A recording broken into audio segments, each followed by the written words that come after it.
اس وقت کے جو بڑے بڑے علماء کرام تھے، مولانا حسین احمد مدنی،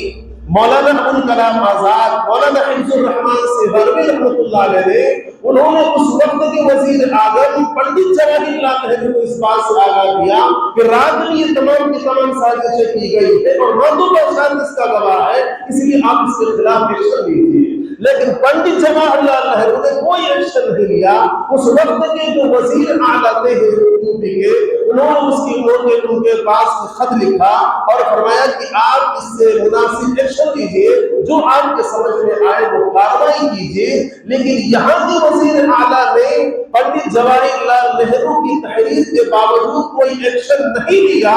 جس کی وجہ سے یہ سمجھ میں آتا ہے کہ پورا کا پورا سسٹم اس میں ملا جلا ہوا۔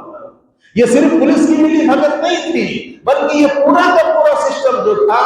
یہ پورا کی پوری جو جماعت اور تنظیم تھی، تمام کے تمام لوگوں کی بھاگیداری سے 1949 کے اندر بابری مسجد کے عین محراب کے پاس رام کی مورتی رکھی گئی تھی۔ اس وقت مولانا ابو کلام آزاد رحمۃ اللہ علیہ نے ایک بہت پیارا جملہ فرمایا تھا، اور یہ فرمایا تھا کہ آگے ہندوستان میں مسلمانوں کو ایک ملت کے طور پر تسلیم کیا جائے گا یا نہیں۔ اگر مسلمانوں کو ہندوستان میں ایک ملت کے طور پر تسلیم کیا جائے گا تو رام کی مورتی نکال کر مسجد سے باہر کر دی جائے گی، لیکن اگر ہندوستان میں مسلمانوں کو ایک ملت کے طور پر تسلیم نہیں کیا جائے گا تو انتظار کیجیے، آپ دوسری مساجد کے ساتھ ایسا بھی معاملہ پیش آئے گا، ایسا معاملہ دوسری مساجد کے ساتھ پیش آئے گا۔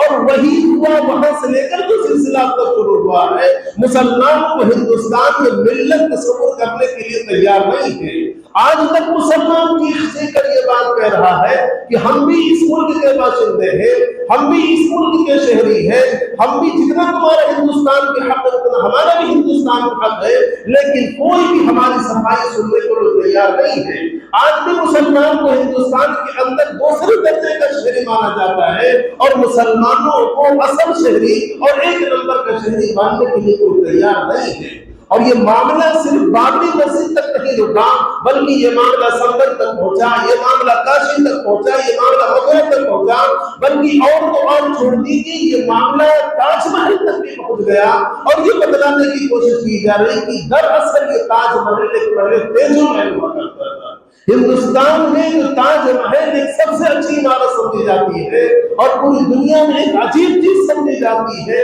اور نقاشی کا عجوبہ سمجھا جاتا ہے، اس کے بارے میں آج بھی فلمیں بنا کر یہ کہی جا رہی ہے کہ ہندوستان میں تاج محل جو موجود ہے دراصل یہ پہلے تیجو محل ہوا کرتا تھا، جس سے مسلمان بادشاہوں نے قبضہ کر کے تاج محل بنا دیا۔